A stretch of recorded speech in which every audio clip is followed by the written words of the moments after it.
Part 1. You will hear a telephone conversation between a language student and an advisor. First, you have some time to look at questions 1 to 6.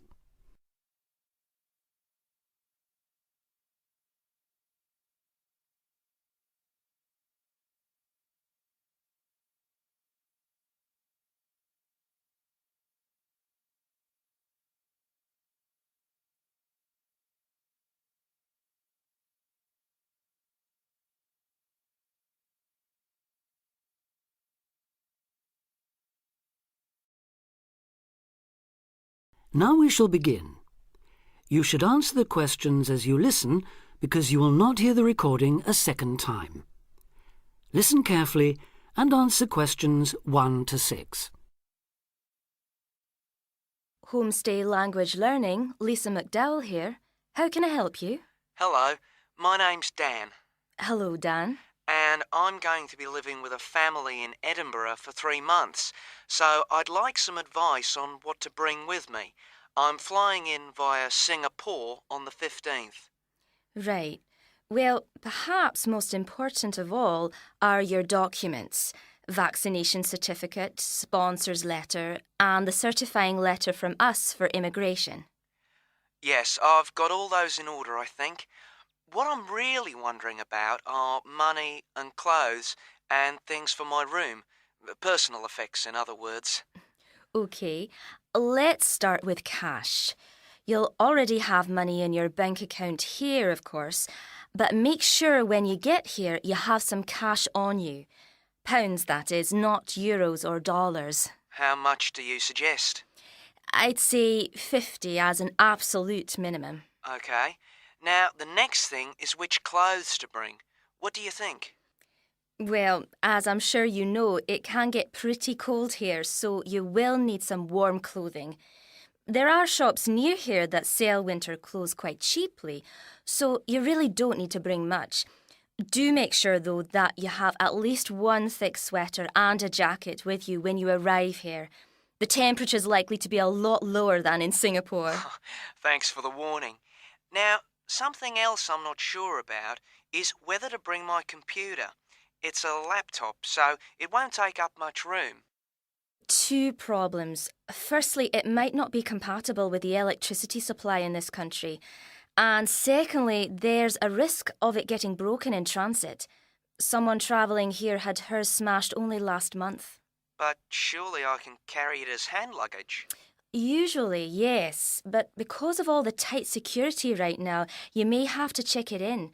So my advice is to leave yours at home. OK, I think I will. Is there anything else you'd advise against bringing? Well, you won't need household or cooking things. They'll all be provided. And importing food, of course, isn't allowed by customs, though I imagine you already knew that. Well, yes. But there are 1 or 2 things I'd suggest you find room for in your suitcase. Yes? Perhaps a few of your favourite cassettes or compact discs. Of course, you might be able to find them in the shops here, but then again, you might not. That's a good idea. Anything else? Yes, some photographs of people and places that are special to you could be nice. They can really make your room feel like home. It's just a thought. I'll see if I've got a few good ones. Before you hear the rest of the conversation, you have some time to look at questions 7 to 10.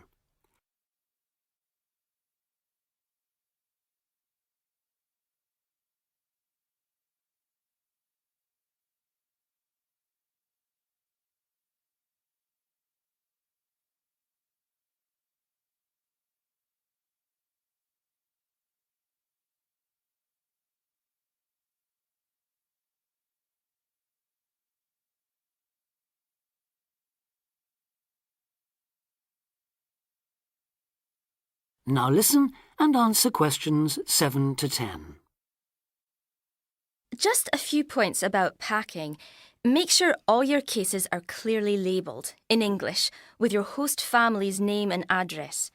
just in case they go missing on the way. It has been known to happen. What name do I write, by the way? It's Wark. Lewis and Amy Wark. So that's W-A-L-K? It's actually W-A-R-K. But we'll be posting full details to you later this week. Right, fine. And I'd better put some essentials in my hand luggage, enough for a night or two in case, as you say, anything happens to my main cases. Yes, I'd recommend a change of t-shirt and socks and so on, plus any medication you may need, and a toothbrush, of course. And my tights. Your tights? Yes, for the flight. Wearing them helps prevent deep vein thrombosis when you're flying long distances, not getting any exercise. Oh yes, I've heard about that. Now, talking about exercise, there's one last thing. When you've packed your baggage, check you can carry it, all of it, at least 500 metres without any help. You may have to do that. OK. Well, thanks for all your help. You've cleared up a lot of points. Oh, you're welcome. Have a safe journey, and we'll look forward to seeing you next month. Bye. Bye.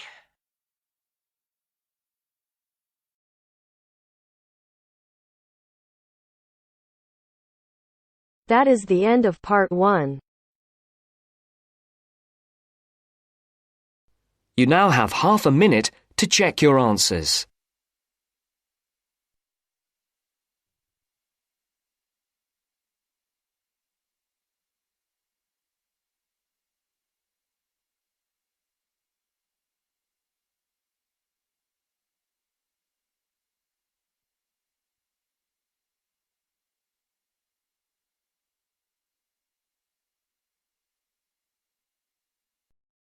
Now turns to part 2. Part 2. You'll hear a lecturer talking to students about the ozone layer and CFCs. First, you have some time to look at questions 11 to 17.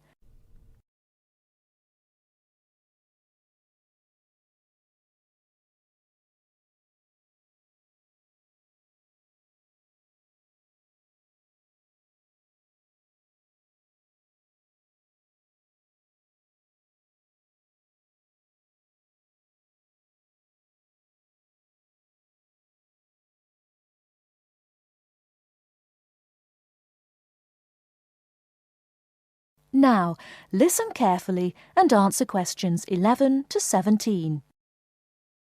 Today, it is well known that CFCs, or chlorofluorocarbons, can do immense damage to the ozone layer, which protects the Earth from harmful radiation from the sun.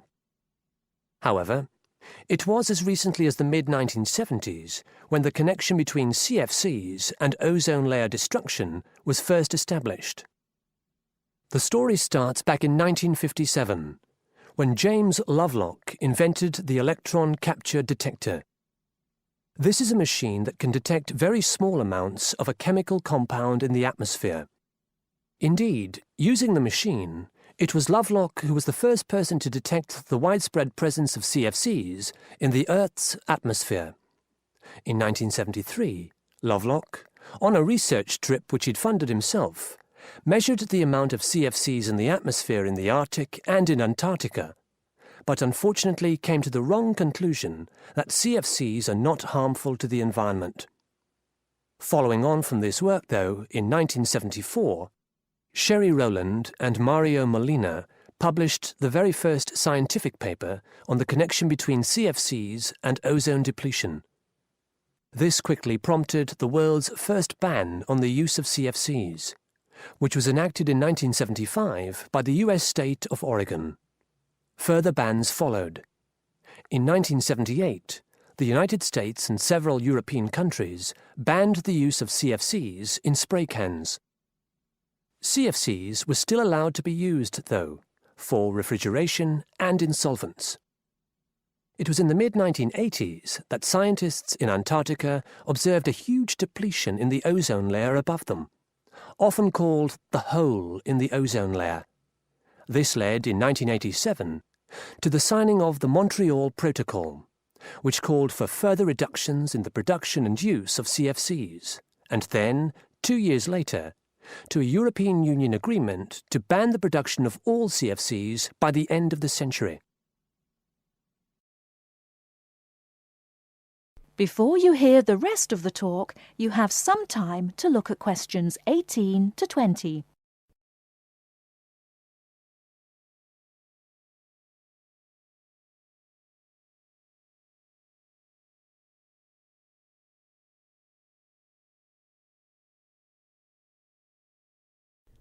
Now listen and answer questions 18 to 20.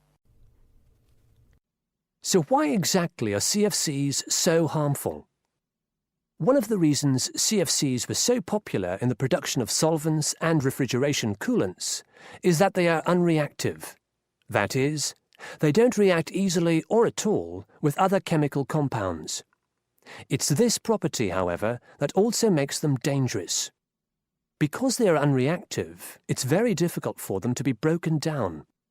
This gives them a long lifespan, more than 100 years in some cases, and allows them to rise into the upper levels of the atmosphere, the stratosphere, unchanged. There, ultraviolet radiation from the sun starts to break them down, freeing the chlorine atoms from the CFCs. It's this chlorine that helps destroy the ozone layer.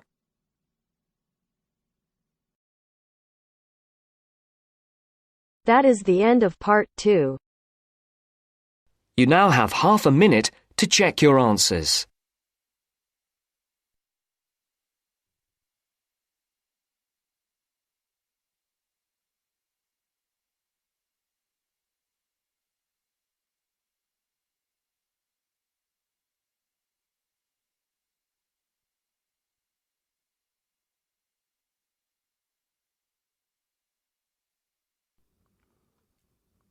Now turn to Section 3. Section 3. You will hear a discussion between two students and their tutor. First, you have some time to look at questions 21 to 25.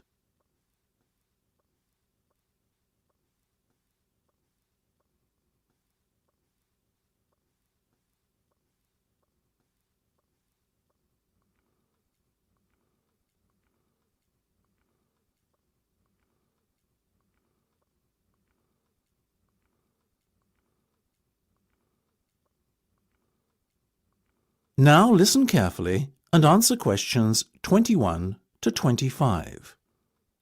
Okay, guys. First off, well done. That was a very good presentation yesterday. Now I'm just going to ask you questions about it before I give you my feedback. That okay? Sure. Of course. Right. Well, in that case, tell me, Niall, why did you choose to talk about Rafael Nadal? To tell you the truth, I didn't. I think I'd better let Sheena handle this one. Sheena? Yes, it was my decision to pick Nadal. Now, that might be a strange choice for a presentation entitled Someone Who Inspired Me to Study Psychology, but... Yes, but I was going to say, it does seem rather an odd choice. Was it simply down to the fact that he's a sporting hero of yours and so a role model? You talk about him a lot, Sheena, so this much is clear. It's true.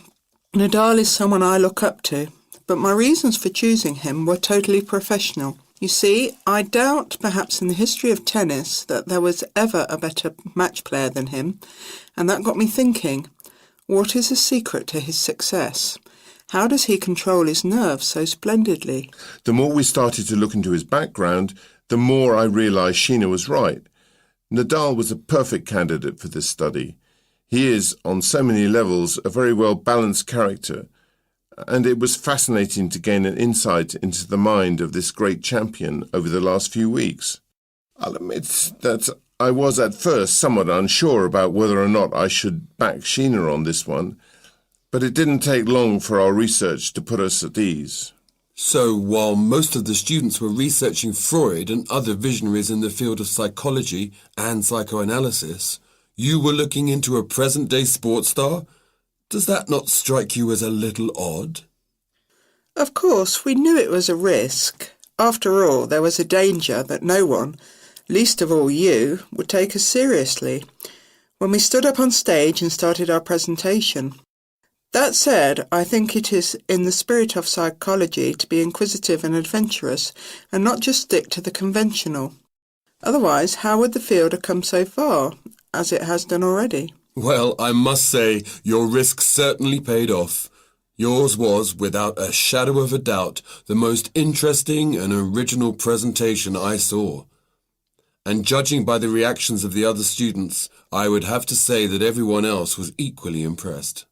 Thank you. I'm so glad you think so. Yes, but notwithstanding your excellent presentation content, we must remember that the marks for this project are awarded based on a number of criteria, and we'll examine those in a few minutes. But first, another question. Where did you find your sources? Well, and I don't quite know how we managed it, but we were able to secure a face-to-face interview with Nadal while he was over here for the Wimbledon Tennis Championship, so we weren't reliant on newspaper articles and interviews or any other forms of secondary sources. We did, however, find the library's sports archive an invaluable backup aid to help us fill in the gaps and piece together our interpretation of what makes Nadal such a mentally strong champion. Before you hear the rest of the discussion, you have some time to look at questions 26 to 30.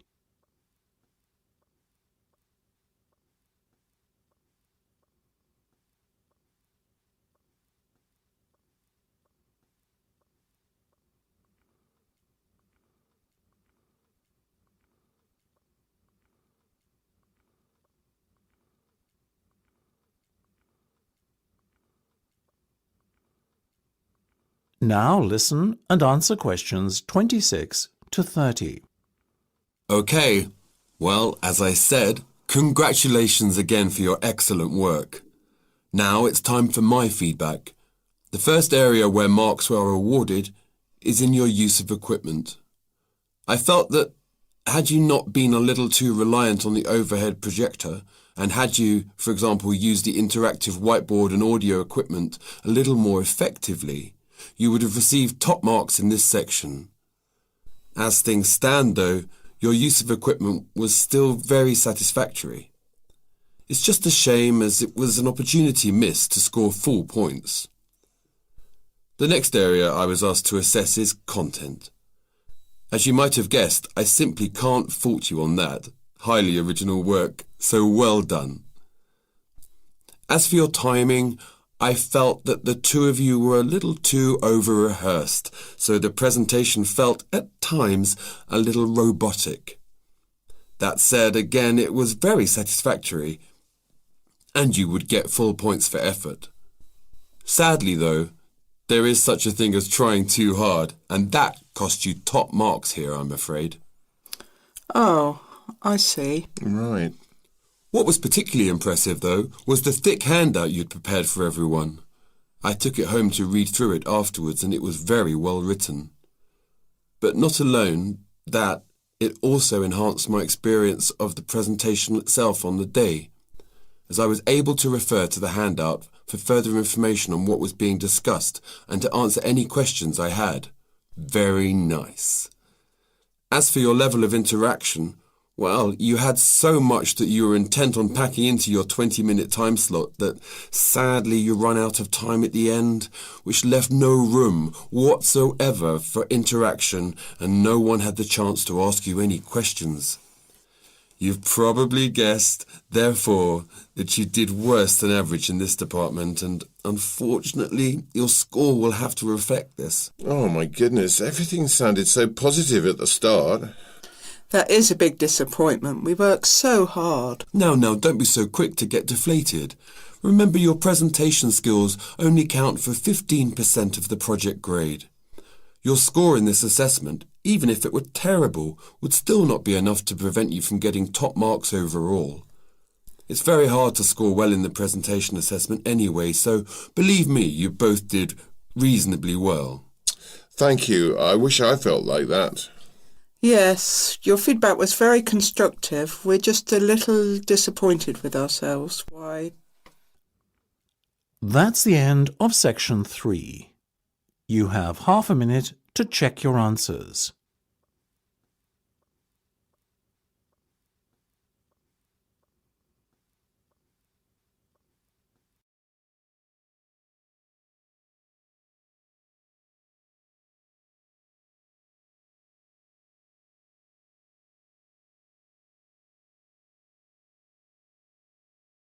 Now listen carefully and answer questions 31 to 40.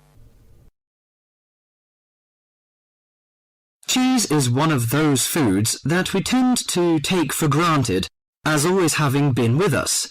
And it's odd to think that someone somewhere must have discovered the process to make cheeses. That takes place today. In the studio to tell us all about it is Monica Maxwell. Today, we all know that the process of making cheeses takes place when microorganisms get into milk and bring about changes in its physical and biochemical structure. Well, obviously, we don't know who discovered the process, but it's thought that it came from Southwest Asia about 8,000 years ago. In the early time, there were mainly two types of cheeses. One of them was rather tasteless and bland, in the case of the so-called fresh cheeses, which are eaten immediately after the milk has coagulated. And another one was rough-tasting and salty, in the case of the ripened cheeses, which are made by adding salt to the soft fresh cheese and allowing other biochemical processes to continue so that a stronger taste and a more solid texture resulted. The ancient Romans changed all that. They were great pioneers in the art of cheese-making, and the different varieties of cheese they invented and the techniques for producing them spread with them to the countries they invaded. This spread of new techniques took place between about 60 BC and 300 AD. You can still trace their influence in the English word cheese, which comes ultimately from the Latin word Caseus, that's C-A-S-E-U-S. At this stage in history, people weren't aware in a scientific way of the role of different microorganisms and enzymes in producing different types of cheese, but they knew from experience that cheese's tastes were relevant to something. If you kept your milk or your pre-cheese mixture at a certain temperature or in a certain environment, things would turn out in a certain way. In the 19th century, with the increasing knowledge about microorganism, there came the next great step forward in cheese-making. Once it was known exactly which microorganism was involved in the different stages of producing a cheese, and how the presence of different microorganisms affected the taste, it was possible to introduce them deliberately and to industrialize the process. Nowadays, cheese is made on a large scale in factories, although the small producer working from his dairy farm continued to exist and still exists today. Cheesemaking moved very much into the world of technology and industrial processes, although because the aim is still to produce something that people like to eat, there's still an important role for human judgment. People still go round tasting the young cheese at different stages to see how it's getting on, and may add a bit of this or that to improve the final taste. Whatever the scale of production, there is still room for the development of art alongside the technology. That is the end of part 4. You now have half a minute to check your answers.